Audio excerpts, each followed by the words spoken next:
Acum 54 de ani, rușii și aliații lor din pactul de la Varșovia invadau Cehoslovacia, o țară care, la fel ca Ucraina în zilele noastre, avea tupeul să conteste supremația Moscovei în estul Europei.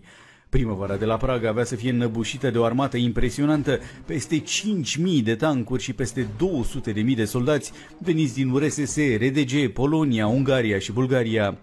O legendă din acea perioadă acredita ideea că pe lista sovieticilor urma România, singura țară care s-a opus vehement intrării țărilor pactului de la Varșovia în Cehoslovacia. De ce nu au ajuns trupele aliate în România? Unii spun că s-ar fi temut de o armă incredibilă cu care Ceaușescu se lăuda, laserul lui Coandă.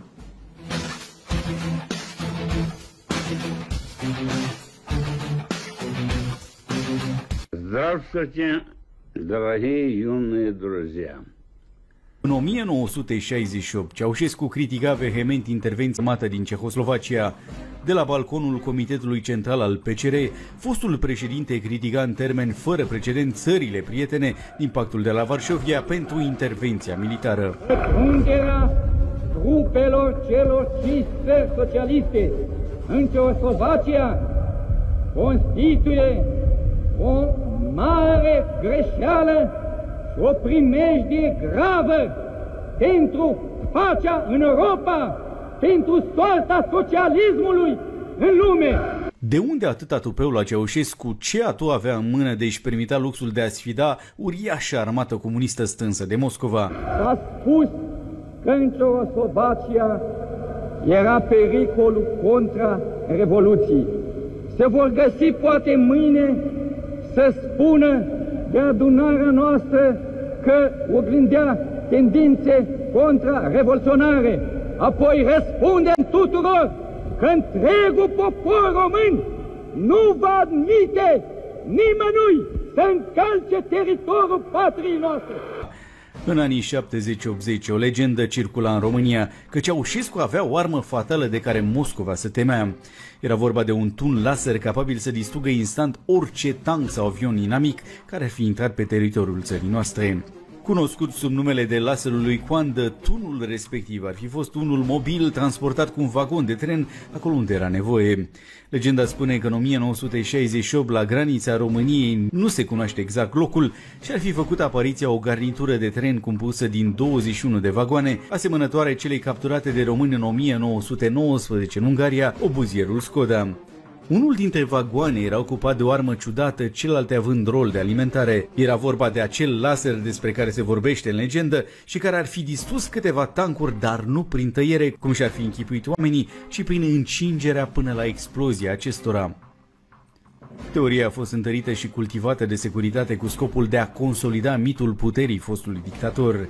Ideea avea până la urmă și un sâmbure de adevăr. În anii 60, Henry Coandă s-a întors să lucreze în România în primii ani ai regimului Ceaușescu, fiind directorul Institutului pentru Creație Științifică și Tehnică. Să fi lucrat Coandă cu adevărat la o astfel de invenție incredibilă, din punct de vedere scriptic, nu există nicio dovadă care să ateste acest lucru. Nu trebuie să admirăm o mașină, un automobil sau un aeroplan sau așa ceva. Adevărul adevărat, trebuie să admirăm creierul care a fost capabil să-l facă. Acest creier e ce numim noi materia cenușie, este în mare cantitate în țară și lipsește în țările celelalte. Și atunci mă întreb dacă n-am putea să considerăm această materie cenușie, adică gândirea românească, așa fel încât ceilalți să vie să ne ajute în mod financiar, cumpărând ideile noastre, iar nu noi să plătim la alții transformările ideilor românești. Cert este însă că tunurile cu laser au devenit între timp realitate. În 2020, Gadget Report relata despre un incident militar demn de războiul sterelor. O navă a Marinei Statelor Unite a dobrit o dronă cu un tun cu laser. Întâmplarea s-a petrecut în Oceanul Pacific și a fost confirmat oficial de US Navy.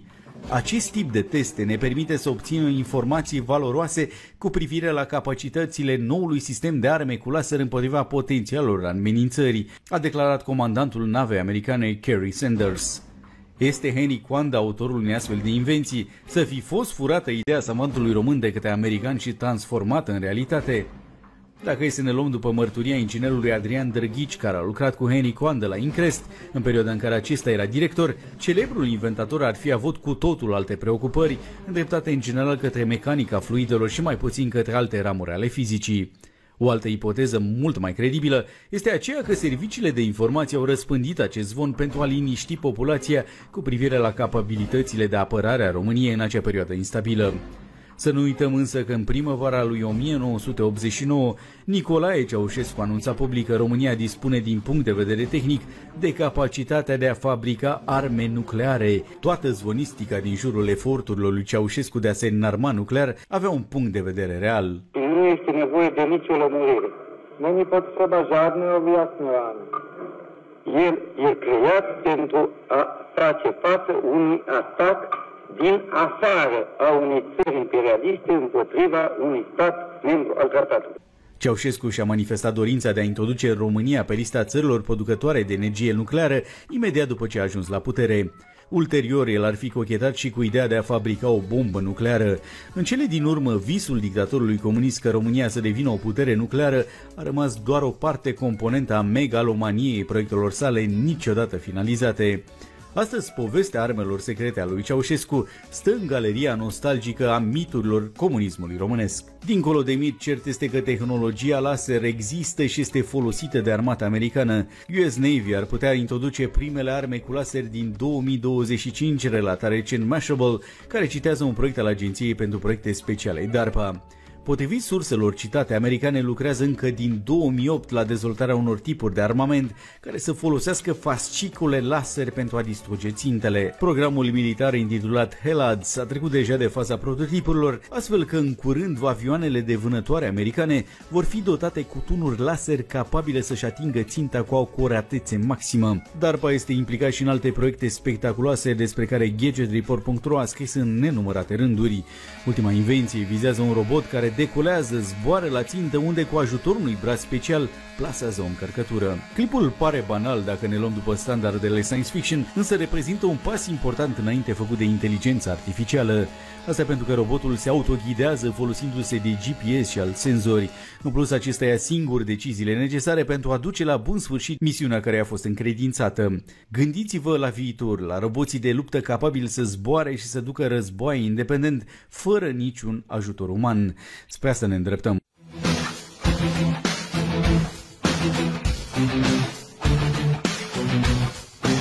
În epoca de aur, așa cum lăudătorii i-au denumit perioada când s-a aflat la frâiele puterii, Nicolae Ceaușescu ajunsese la un moment dat să se compare cu Ștefan cel Mare, cu Mihai Viteazu, dar mai ales cu Burebista.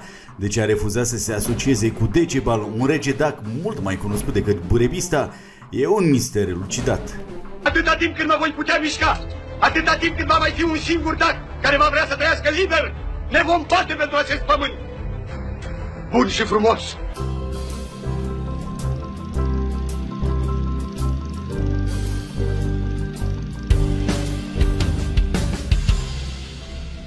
Cântarea României, cea mai deșanțată campanie de PR politic derulată vreodată în România, l-a prezentat pe Nicolae Ceaușescu în tot felul de ipostase, corul de lăudători comparându-l cu marii domnitori din vechime, bineînțeles Neanicu fiind poziționat pe o poziție net superioară în privința importanței la conducerea țării. În colecția de domnitori cu care Ceaușescu era asociat, dincolo de Ștefan cel Mare și Mihai Viteazu, în ultimii ani ai dictaturii se punea tot mai mult accent pe asocierea cu Burebista, marele rege al dacilor. De altfel, dacologia devenise în anii 80 o adevărată religie, lăudătorii regimului încercând o asociere de-a dreptul mistică între destinul poporului dac și tot felul de mituri ancestrale. Totul a început în 1980, odată cu aniversarea a 2050 de ani de la întemeierea primului stat centralizat și independent condus de Burebista. Sărbătoarea a fost organizată după modelul iranian al aniversării în anul 1971 de către regimul lui Reza Pahlavi, a 2500 de ani de la crearea statului iranian. La vremea respectivă, Ceaușescu a fost atât de impresionat încât și-a dat seama imediat de valoarea propagandistică a unui asemenea eveniment. Pe urmare, în august 1980, pe fostul stadion 23 august, avea loc o mare ceremonie cu exact același rol. Un alt motiv al acestei aniversări l-a constituit concurența vecinilor bulgari care au sărbătorit 1300 de ani de la întemeierea primului țarat bulgar din timpul lui Asparuh. Era un moment prielnic de a demonstra că strămoșii noștri sunt mult mai vechi decât cei ai bulgarilor. Potrivit istoricilor, Nicolae Ceaușescu a fost mai atras de Burebista dintr-un motiv foarte simplu. Decebal, un rege dac mult mai cunoscut decât Burebista, fusese înfrânt în bătălie de Imperiul Roman și mai mult își luase singur viața.